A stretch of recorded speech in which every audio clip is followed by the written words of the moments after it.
নমস্কার, প্রথমেই দেখে নেব আজকের বিশেষ সংবাদ। 21 তারিখ তো চলে যায়নি, কি বললেন দিলীপ? বাঙালিকে বাংলাদেশে বললে হাত মুচড়ে দেবে কর্মীরা, বিজেপিকে মদন বান, পাল্টা অর্জুনের। সন্দেশখালীতে জাল নোটের পাহাড়, উদ্ধার কোটি কোটি টাকা। ফের ভুল ইঞ্জেকশন, মেদিনীপুর মেডিকেলের পর বালুরঘাটে অসুস্থ 10 প্রসূতি। মোদিজি তাহলে সত্যিটা কি? ট্রাম্পের 5 যুদ্ধ বিমান ধ্বংসের মন্তব্য ঘিরে প্রশ্ন রাহুলের। ভাষা নিয়ে বিরোধ নেই, লড়াই মুসলিম অনুপ্রবেশের বিরুদ্ধে, মমতাকে পাল্টা হিমন্ত।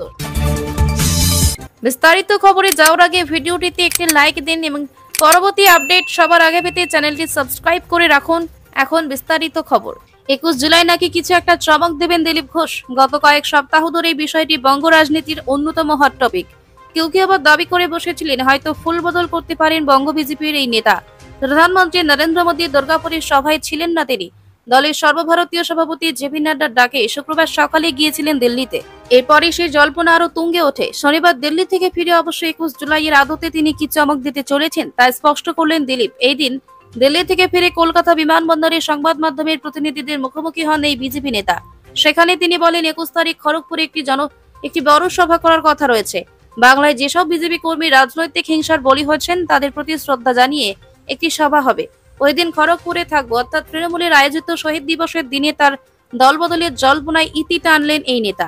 প্রধানমন্ত্রীর সভার আগেই দিলীপ ঘোষকে দিল্লিতে তলব নিয়ে একাধিক জল্পনা ছড়িয়েছিল। শোনা যাচ্ছিল ডাকাবুকো দিলীপের বাক্যবাণ নিয়ন্ত্রণ করার জন্য বার্তা দিতে পারেন কেন্দ্রীয় নেতৃত্ব। দলের সর্বভারতীয় সভাপতির সঙ্গে কি কথা হলো এ প্রসঙ্গে তিনি বলেন, সংগঠনের বিষয়ে বিস্তারিত কথা হয়েছে, ভালোভাবে কাজ করার বার্তা দিয়েছেন তিনি।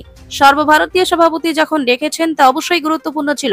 প্রধানমন্ত্রীর সভায় অনুপস্থিত নিয়ে এই বিজেপি নেতা বলেন, মনে হয়েছিল আমি যদি যাই সেক্ষেত্রে আমাকে কোথায় রাখা হবে তা ঠিক করতে পারছেন না। শেষে আমি ঠিক করেছিলাম যে যাব না। শেষে সর্বভারতীয় সভাপতি ডেকেছিলেন এবং তার ডাকে আমি দিল্লি চলে গিয়েছিলাম।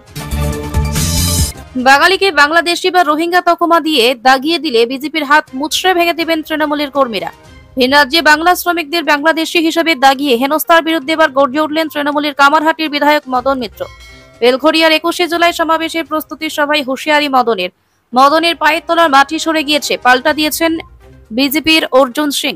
বেলঘরিয়া সভা থেকে বিজেপিকে এক হাত নেন মমতার মন্ত্রিসভার প্রাক্তন সদস্য। বাঙালিদের হেনস্থা করা হলে সবার আগে এগিয়ে যাবে তৃণমূলের যুব কর্মীরা। এ বার্তা দিয়ে মদন মিত্রের হুঁশিয়ারি, বাংলা ভালো বাঁচতে পারে।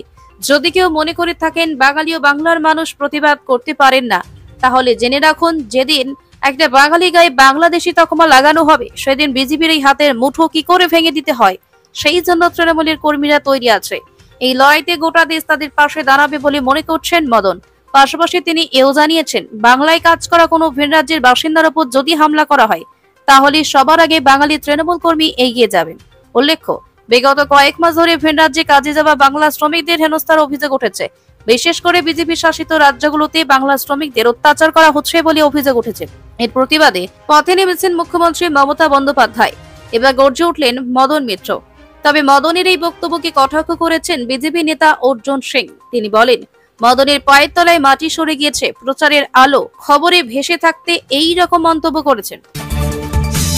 এ যেন জাল নোটের পাহাড়। উত্তর 24 পরগনা সন্দেশখালী ধামাখালীর একটি হোটেল থেকে বিপুল পরিমাণ জাল নোট উদ্ধার করা হয়েছে। পুলিশ সূত্রে খবর, উদ্ধার হয়েছে 10 কোটি টাকার বেশি জাল নোট। গ্রেপ্তার করা হয়েছে 2 জনকে। সূত্রের খবর, যে হোটেল থেকে বিপুল জাল নোট উদ্ধার হয়েছে তা একসময় শেখ শাহজাহানের হোটেল বলে পরিচিত ছিল। ফলে এই ঘটনায় নতুন করে চর্চা শুরু। সন্দেশখালী থানার অন্তর্গত ধামাখালী ফেরিঘাটের কাছে অবস্থিত হোটেলটি। শুক্রবার রাতে সেই হোটেলে 206 নম্বর রুম থেকে উদ্ধার হয়েছে এই টাকা। উদ্ধার হওয়া জাল নোটের অধিকাংশ 500 টাকার। পুলিশ সূত্রে খবর, কিছু নোট অবশ্য আসলও ছিল। পুলিশ সূত্রে জানা গিয়েছে যে 2 জনকে গ্রেপ্তার করা হয়েছে তারা দক্ষিণ 24 পরগনা মহেশতলা ও জীবনতলার বাসিন্দা। হোটেলের কেয়ারটেকার জানান, শুক্রবার দুপুর 1:30 নাগাদ তারা এই হোটেলে আসেন। রিসেপশনে কথা বলে নির্দিষ্ট নিয়ম মেনে ঘর ভাড়া নেন। রাতের দিকে সন্দেশখালী থানার পুলিশ সেখানে হানা দেয়। সূত্র মারফত খবর, 206 নম্বর রুমে তল্লাশি চালিয়ে সুটকেস থেকে কোটি কোটি টাকার জাল নোট উদ্ধার হয়। হোটেলের দেখভালের দায়িত্বে থাকা রাহুল সরকার বলেন, যে 2 জন ঘর নিয়েছিলেন তারা সমস্ত ডকুমেন্ট দেখেই ভাড়া নেন। পরে পুলিশ এসে তল্লাশি চালায়, শুনলাম জাল নোট পেয়েছে। 2 জনকে ধরেও নিয়ে গিয়েছে। আর এখানে আমাদের কিছু করারও নেই। একজন গেস্ট ব্যাগ বা সুটকেস নিয়ে এলে আমরা তো বলতে পারি না লাগেজ খুলে দেখাতে। স্থানীয় বাসিন্দা সূত্রে খবর, একসময় এই হোটেলে শেখ শাহজাহানের হোটেল বলেই পরিচিত ছিল। পরে শাহজাহানের গ্রেফতারি হাজতবাসের কারণে দায়িত্ব নেন অন্য একজন। মেদিনীপুরে মেডিকেলের পর দক্ষিণ দিনাজপুরে বালুরঘাট সুপার স্পেশালিটি হাসপাতাল। অভিযোগ, ভুল ইঞ্জেকশন দেওয়ার পর থেকে অসুস্থ হয়ে পড়ছেন একের পর এক প্রসূতি। কমপক্ষে 8 থেকে 10 জন প্রসূতি অসুস্থ হয়ে পড়েছেন বলেই খবর। রাতেই পৌঁছান মুখ্য স্বাস্থ্য আধিকারিক ডক্টর সুদীপ দাস। তিনি জানান, বর্তমানে পরিস্থিতি নিয়ন্ত্রণে রয়েছে। প্রসূতির পরিবারের লোকজনের দাবি, গত শুক্রবার সকালে ওই হাসপাতালে প্রসূতি বিভাগে বেশ কয়েকজন ভর্তি হন। রাতে তাদের একটি ইঞ্জেকশন দেওয়া হয়। অভিযোগ, ইঞ্জেকশন দেওয়ার পর হঠাৎ শরীর খারাপ হতে শুরু করে তাদের। কারো কাঁপুনি দিতে শুরু করে, কেউ বা শ্বাসকষ্টে ছটফট করতে থাকেন বলে অভিযোগ। তড়িঘড়ি তাদের নিয়ে যাওয়া হয় সিসিইউতে। এই খবর শুনে উত্তেজিত হয়ে পড়েন প্রসূতির পরিবারের লোকজন। হাসপাতাল কর্তৃপক্ষের তরফে গাফিলতির অভিযোগে সরব হন। খবর পেয়ে রাতেই হাসপাতালে পৌঁছন জেলার মুখ্য স্বাস্থ্য আধিকারিক ডক্টর সুদীপ সেন। একাধিক বিশেষজ্ঞ চিকিৎসক ঘটনাস্থলে পৌঁছান। মুখ্য স্বাস্থ্য আধিকারিক ডক্টর সুদীপ সেন বলেন, বর্তমানে প্রসূতিদের শারীরিক অবস্থা ঠিকই আছেন। উল্লেখ্য, এর আগে মেয়াদ উত্তীর্ণ স্যালাইন কাণ্ডের শিরোনামে চলে আসে মেদিনীপুর মেডিকেল কলেজ ও হাসপাতাল। চলতি বছরের 4 জানুয়ারি মেদিনীপুর মেডিকেলে 5 প্রসূতি সন্তানের জন্ম দেয়। তারা হলেন রেখা সাউ, মামনি রুইদাস, মাম্পি সিং, মিনারা বিবি এবং নাসরিন খাতুন। নাসরিনই ছিলেন সর্বকনিষ্ঠ। অভিযোগ, মেয়াদ উত্তীর্ণ রিঙ্গার্স ল্যাকটেট স্যালাইনে অসুস্থ হয়ে পড়েন তারা। সন্তান জন্ম দেওয়ার পরপরই মৃত্যু হয় মামনির। বাকি 4 জনের অবস্থা ক্রমশ আশঙ্কাজনক হয়ে ওঠে। একমাত্র রেখা এই হাসপাতাল থেকে সুস্থ হয়ে ওঠেন।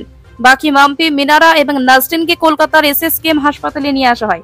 টানা চিকিৎসায় মাম্পি, মিনারা সুস্থ হয়ে বাড়ি ফেরেন। আমেরিকার প্রেসিডেন্ট ডোনাল্ড ট্রাম্পের দাবি ঘিরে শনিবার প্রধানমন্ত্রী নরেন্দ্র মোদীর কাছে সরাসরি প্রশ্ন রাখলেন কংগ্রেস নেতা রাহুল গান্ধী। সম্প্রতি হোয়াইট হাউসে একটি নৈশভোজে ট্রাম্প বলেন, ভারত ও পাকিস্তানের মধ্যে সংঘর্ষ 5টি বিমান ধ্বংস হয়েছিল। সেই দাবির প্রেক্ষিতে রাহুল এক্সে লেখেন, মোদীজি, 5টি যুদ্ধ বিমানের সত্যিটা তাহলে কি দেশের জানার অধিকার আছে। রাহুল গান্ধী পোস্ট করা এক ভিডিওতে দেখা যায়, ট্রাম্প বলেছেন, ভারত ও পাকিস্তান থেকে অপরকে আঘাত করছিল, যুদ্ধ বিমান ধ্বংস হচ্ছিল। আমি মনে করি 4 বা 5টি বিমানগুলি করে নামানো হয়েছিল। পরিস্থিতি আরো খারাপের দিকে যাচ্ছিল, কিন্তু আমরা বাণিজ্য চুক্তির মাধ্যমে তার সমাধান করেছিলাম। ট্রাম্প যদিও স্পষ্ট করেননি কোন দেশের কতগুলো বিমান ধ্বংস হয়েছে, তা তিনি ঠিক কোন সংঘর্ষের কথা বলছেন, তবুও তার মন্তব্য নতুন করে বিতর্কের জন্ম দিয়েছে। কংগ্রেসের মুখপাত্র জয়রাম রমেশ তীব্র কটাক্ষ করে বলেন, পার্লামেন্টের বর্ষাকালীন অধিবেশন শুরুর 2 দিন আগে ফের ট্রাম্প ক্ষেপণাস্ত্র আঘাত, এই নিয়ে 24 বার। তিনি আরো বলেন, প্রধানমন্ত্রী যিনি হাউডি মোদি 2019 ও নমস্তে ট্রাম্প 2020 দিয়ে ট্রাম্পের সঙ্গে হৃদ্যতার বার্তা দিয়েছিলেন, এখন তাকে স্পষ্ট ও নির্ভরযোগ্য বিবৃতি দিতে হবে পার্লামেন্টে। মে মাসের শুরুতে ভারত চালু করেছিল অপারেশন সিঁদুর। জম্মু কাশ্মীরে পেহেলগামী সন্ত্রাসবাদী হামলায় 26 জন পর্যটক নিহত হওয়ার প্রতিশোধে পাকিস্তান ও পাক অধিকৃত কাশ্মীরে সন্ত্রাসবাদী ঘাঁটির ওপর আঘাত হানে ভারত। এরপর থেকে ভারত পাকিস্তান সীমান্তে উত্তেজনা চরমে ওঠে। ট্রাম্প তখন দাবি করেছিলেন, আমেরিকার মধ্যস্থতায় 2 দেশের মধ্যে যুদ্ধবিরতির সিদ্ধান্ত হয়েছে। যদিও ভারত সরকার জানিয়েছিল, পাকিস্তানের অনুরোধেই 2 দেশের DGMO director general of military operations পর্যায়ে আলোচনা করে সংঘর্ষ বিরতির সিদ্ধান্ত হয়।